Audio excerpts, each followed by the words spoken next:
Merci. Eh bien, nous allons passer maintenant la parole à Madame Christine Gétin. Voilà, directrice d'Hyper Super, TDAH France. Merci encore d'être venue, Christine. Donc, tout d'abord, merci de m'avoir invité à cette journée et puis d'avoir invité à participer vraiment à toutes les réunions préparatoires et à faire partie de ce. À m'avoir intégré un peu à votre groupe. Donc, et Sainte-Anne doit être, sur le TDAH en tout cas, est très impliquée depuis de nombreuses années. Et Monsieur Raioui a pris le relais en faisant sa consultation et s'est ajouté l'enfant, parce qu'il y a 20 ans, l'enfant, ça, le TDAH, je ne suis pas trop sûre. Sainte-Anne, ce n'était pas encore tout à fait ça, mais ça progresse beaucoup, les choses progressent en tout cas pour le TDAH.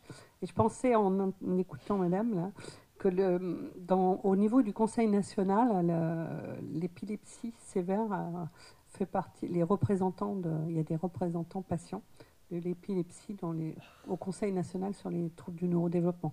Donc on n'oublie pas l'épilepsie. Donc vite fait, je présente, on m'avait demandé de présenter notamment l'association.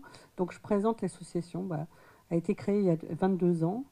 Voilà. Et en 2023, on a eu 5000 cotisations. Voilà. Après, hein, j'ai arrondi les chiffres, mais on est à 4950 exactement. Donc ça vous donne une idée. On est une association maintenant depuis plusieurs années, depuis 2019, reconnue d'utilité publique. Enfin bon, la reconnaissance d'utilité publique, c'est une garantie, c'est d'être de l'intérêt général, du fonctionnement démocratique de l'association et de la transparence de ses comptes et de son autonomie, de son indépendance aussi de l'association. Voilà. Donc, mais c'est aussi beaucoup de paperasse publique. Donc voilà. Pourquoi cette association? Parce que le parcours de soins, c'est quand même un parcours du combattant et c'est pas facile. Et on a bien besoin que la HAS nous fasse des recommandations pour que les choses s'améliorent, parce que c'est pas encore ça. Et donc, on y travaille avec Madame Doyen à la HAS pour les enfants actuellement.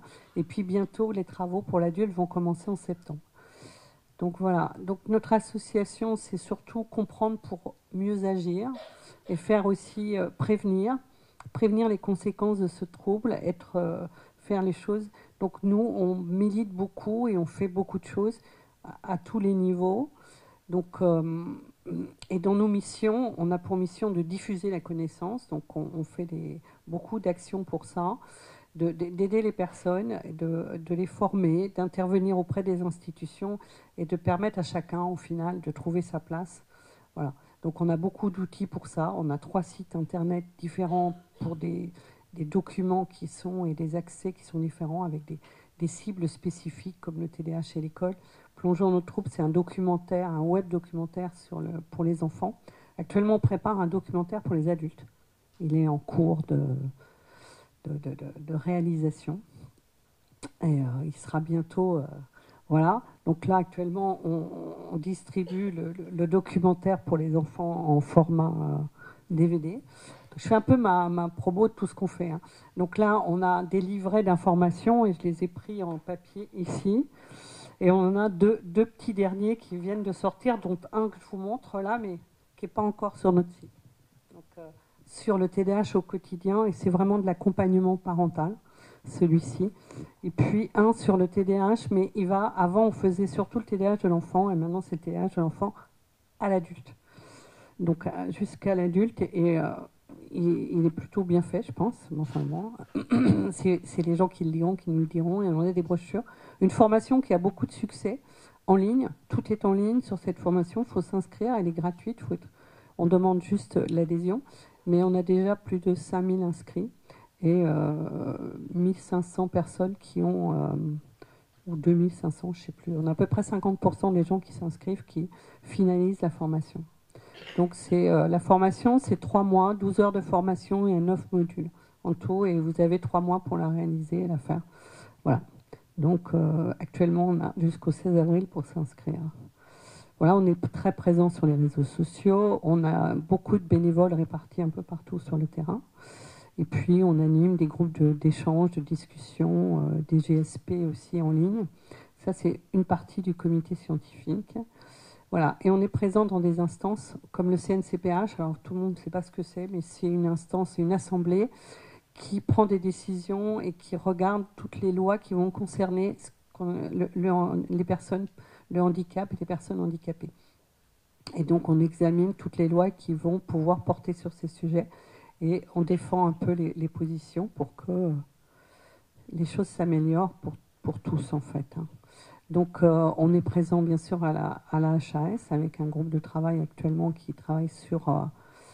et c'est pour ça que j'ai fait déplacer ma intervention, parce que la dernière réunion du groupe se trouve cet après-midi et je ne voulais pas les louper. On est au GT12. Voilà, donc on agit aussi, on fait connaître nos attentes, donc on agit auprès des politiques.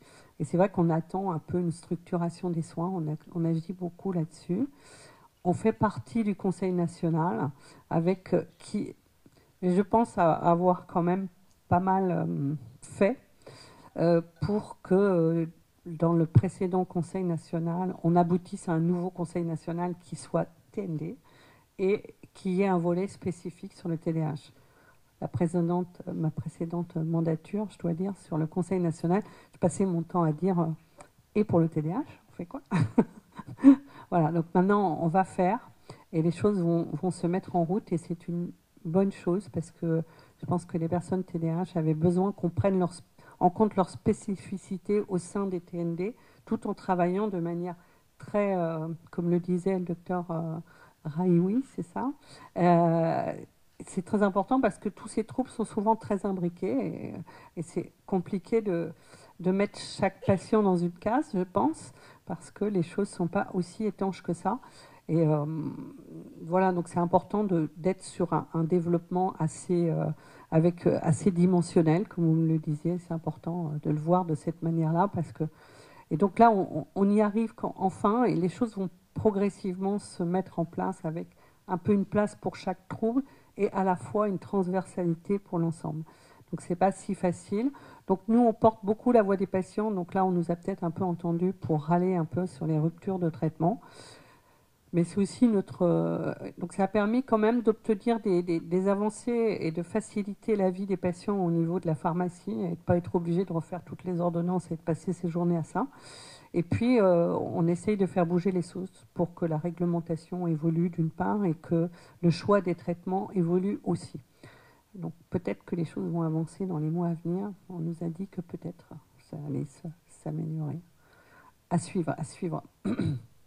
Donc là, je voulais vous parler... Alors j'avais fait une diapo, mais j'ai recommencé, donc j'ai dû oublier de la remettre. Donc je voulais vous parler de la recherche participative.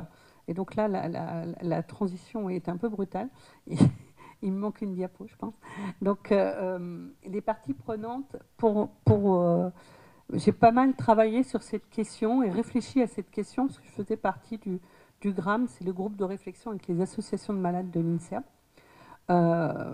Et j'ai quitté le groupe là parce qu'on fait 2 mandats en général, donc ça fait 8 ans et j'ai fait 10 ans. Donc j'ai laissé ma place quand même. Mais on a beaucoup réfléchi à établir notamment une charte de la recherche participative. Et donc il y a des points qui nous ont paru essentiels quand on envisage de faire de la recherche participative et d'impliquer les patients comme partenaires de la recherche. Donc d'abord, c'est de vraiment prendre en compte les patients, les représentants de patients, comme des vrais partenaires du projet. Et d'avoir aussi un financement dans le projet pour leur contribution. Parce que souvent, en fait, on a eu du mal à en arriver jusque-là. Ça commence, hein, tout juste. Mais je pense que c'est important de prendre en compte que contribuer à une recherche participative, donner du temps, participer, c'est aussi de l'argent pour les associations de patients. C'est pas si simple. J'avais fait une évaluation d'ailleurs qui était minimum participer, c'est minimum 10 000 € sur une recherche participative pour nous. Et tout dépend après du niveau d'implication et de personnes qu'on amène et du travail qu'on fournit, hein, bien sûr. Mais donc, être bien considéré comme un co-chercheur, parce qu'on va contribuer à cela. Mais c'est vrai qu'il y a il y a un certain nombre de préalables à tout ça, c'est qu'il faut d'abord se connaître, il faut apprendre à se fréquenter, à interagir souvent dans des... C'est vrai que plus on rencontre les médecins, plus on rencontre les chercheurs, les cliniciens, etc., plus on est amené à faire des actions ensemble, à être partenaire dans un certain nombre de choses, plus ça paraît naturel de travailler ensemble. Plus on comprend à quel point les apports des uns et des autres sont importants. Parce que tout d'un coup, on apporte un peu... vous savez, souvent, c'est un peu... J'ai une image comme ça qui me vient en tête, mais c'est un peu comme une maison, vous voyez, comme une maison, et puis vous arrivez devant le pignon de la maison, et puis vous dites, punaise, c'est pas terrible cette maison, hein. Elle n'a pas de fenêtre. Ça va pas être sympa, hein. Et puis, bien sûr, sur la façade plein sud, il y a des grandes baies, etc. Et il y a quelqu'un d'autre qui va dire, on risque d'avoir chaud cet été dans cette maison, hein. Les grandes baies vitrées, attention, hein. Donc, vous voyez, selon le point de vue de chacun, eh ben, on ne voit pas la même maison et on ne voit pas les mêmes... voilà. Et tous les points de vue doivent permettre d'aboutir à ce que la recherche, elle soit avec tous les regards. Et le regard du patient, il est peut-être sur le pignon, il est peut-être sur la façade, il est peut-être sur le toit, mais c'est un regard qui n'est pas le même que celui du médecin. Et c'est ensemble, et c'est parce qu'on a des regards différents qu'on peut s'apporter des choses des uns des autres. C'est ça qui est important. Et donc, la participation, elle doit être la plus complète possible et depuis le tout début des prémices de la recherche. Parce que si vous nous faites... Pas mal de fois, on est venu nous chercher à la fin, quoi. Mais à la fin, c'est un peu dommage parce que on a un petit peu de mal à saisir tous les enjeux. C'est pas aussi évident, quoi. Donc, et puis on veut pouvoir co-signer les publications. Il n'y a pas de raison. Avoir accès aux données du projet et voilà. Donc, être aussi voilà, dans les instances de gouvernance, et puis à la fin pouvoir, comme les autres, communiquer les résultats ou faire en sorte d'être présent. Voilà. Donc, pour ne pas parler tout à fait dans le vide, je vous ai pris quelques exemples auxquels j'ai pu contribuer. Donc ça, c'est une étude qui a été publiée à la suite du Covid, assez récemment quand même, parce que bon, c'est quand même pas si vieux que ça, le Covid. et là, on est venu nous chercher un peu à la fin. Voilà, on est venu nous chercher un peu à la fin parce qu'ils se sont aperçus que pour diffuser, en plein Covid, c'était pas facile de faire des enquêtes auprès des patients parce qu'ils n'y avaient pas vraiment accès et que le plus simple pour avoir accès aux patients, c'était de passer par les associations. Et c'est vrai que ça leur a permis d'avoir 538 réponses en une semaine. Et ça, c'est un peu la marque de fabrique de la capacité des associations à diffuser un lien d'enquête, etc. Donc, je vous ai écrit les résultats pour ne pas vous frustrer trop. Voilà, donc mais c'était surtout pour vous parler. Mais la première publication qu'il y a eu sur cette truc, on avait oublié de me mettre dans les participants. Bien que c'était une condition que j'avais mise. Parce que les gens ne se rendent pas compte, ils pensent qu'il me suffit juste d'envoyer un mail. Voilà, vous avez juste un mail à envoyer. Mais non, ça ne marche pas comme ça. Enfin, je veux dire, nous, on envoie, je vous ai dit, 5000 adhérents, une base de données de 50 000 contacts. Non, j'envoie pas juste un mail. C'est plus compliqué que ça. Et puis en plus, pour des recherches là participatives, on va prendre dans la base de données des adhérents qui fait 16 500. Et puis, selon la cible, je vais choisir. Je vais avoir des critères de choix, etc. Donc, je ne vais pas forcément envoyer à tout le monde. Donc, ce n'est pas aussi simple. Donc là, une autre recherche sur laquelle j'étais impliquée dès le début. Donc j'ai été très casse-pied, j'ai fait refaire le questionnaire au moins 10 fois, parce que j'ai dit, mais ce n'est pas opérationnalisable tel que vous l'avez conçu.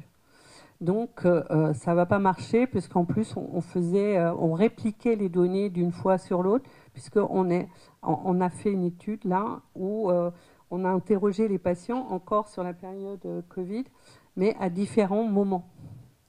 Donc, il fallait pouvoir relier les réponses du premier moment au second, etc., pour pouvoir relier les réponses tout en restant anonyme. Donc, il y avait quand même quelques astuces informatiques, notamment. Et ça, c'est c'est un peu mon truc. Donc, voilà. Et là, on a contribué à mettre les choses en ligne, à distribuer, etc. Et c'est vrai qu'avoir sur 4 moments différents dans une enquête 235 participations sur une tranche d'âge assez précise, ben, il fallait bien cibler la quantité au départ, quoi. Et, et c'était important d'avoir autant d'enfants pour pouvoir avoir des données suffisamment solides à la fin. Donc vous voyez que bon, on est aussi sur les calculs statistiques, etc. Donc en fait, le Covid n'a pas eu trop d'impact sur les enfants. Ça dépendait surtout des parents, hein, ce qu'on voit dans les, dans les... Et là, une publication qui s'est faite dans le Lancet, on a été amené à participer avec Samuel Cortez, qui est quand même, qui publie beaucoup. Et c'était un questionnaire sur la santé mentale, un petit peu, et de savoir quelles étaient les pratiques, les manques. Et c'est une étude internationale. Et ils ont fait appel aux associations et à leurs réseaux pour pouvoir diffuser. C'était assez large parce que ce n'était pas seulement le TDAH, là, c'était la santé mentale, et voir un peu des opportunités. Et c'est vrai que là, bah, c'est pareil, j'ai été assez casse-pied, mais je leur ai dit, mais les questions, c'était des traductions quand même. Et je dis, telles qu'elles sont posées, on ne comprend pas ce que vous cherchez.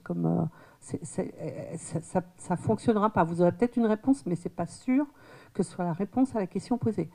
Donc, c'est un peu gênant.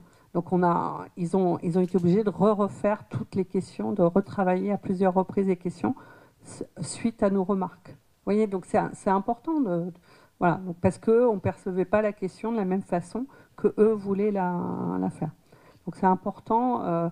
Et les résultats de cette étude sont aussi importants parce qu'ils mettent en avant l'importance de l'expérience patient. Et que dans les études, il ne faut pas juste, comme pour les médicaments, faire des choses contrôlées avec tous les critères, etc., des comparaisons juste sur le médicament, etc. Parce qu'on est sur des approches souvent pour faire une étude bien valide, il faut faire du randomisé, etc. Et comparer un placebo, enfin voilà. Et ils se sont perçus qu'il fallait faire des études plus complexes et prendre en compte et mettre dedans les études tout ce qui était aussi non pharmacologique, tout ces prises en compte. Et puis, la façon dont le patient va vivre son trouble et sa difficulté. Le fait de se sentir stigmatisé, etc. Et la façon dont on vit son trouble va changer la donne. Donc, et puis, l'importance... Et ça, c'est vrai que c'est un truc qui me tient à cœur, moi, parce que je trouve ça aberrant, c'est que pour mettre sur le marché un nouveau médicament, eh bien, on le compare aux médicaments Princeps qui fonctionnent. Sauf que certains médicaments, on les veut pour les patients pour chez qui ça ne fonctionne pas. Eh ben, on dit oui, mais il n'est pas très bon parce qu'il fonctionne moins bien que les Princeps. Ouais, enfin bon, on vise les 10% de patients chez qui le Princeps ne fonctionne pas. Donc forcément, il ne va pas marcher sur les 90%, mais est-ce qu'il fonctionne sur les 10%? Eh ben, c'est pas la donnée que va examiner la NSM. Là, on a un problème quand même. Donc c'est quand même important d'aller regarder comment se comportent les non-répondants au traitement de première intention pour d'autres traitements, quoi. Donc, ils ont regardé, il y a vraiment beaucoup, beaucoup de choses dans cette étude. Et c'est, je trouve, l'intérêt d'un point de départ pour d'autres études. Voilà, donc, et moi, je vais parler d'enquêtes que nous, on a, parce que nous aussi, patients, on a des besoins sur des données qu'on aimerait publier, etc. Donc, on a fait du travail avec une équipe de l'université de Nanterre, et puis on a participé à contribuer à ce que ce soit publié au niveau de l'encéphale, mais on n'est pas allé jusqu'au bout parce qu'on n'a pas publié. Donc ça nous permet d'avoir des données sur le parcours de soins et de savoir qu'il est à peu près aujourd'hui chez l'enfant, on n'est pas à 7 ans, nous on est plutôt à 8 ans, et sur 23 mois. On a des données, mais on ne les a pas publiées parce que moi, je n'ai pas le temps de faire ça. Et puis, ce n'est pas mon métier. Et c'est vrai que si les chercheurs qui nous aident à faire les études ne nous aide pas à les publier, ben, on ne publiera pas parce que chacun a un peu son métier. Je veux dire, voilà, on ne prétend pas savoir tout faire et on a besoin de le faire avec vous vraiment, quoi, et jusqu'au bout. Et c'est ça un petit peu. Donc je ne vais pas trop détailler parce que je pense que j'ai utilisé mon temps. Voilà. Donc je voulais juste vous dire les choses comme ça, quoi.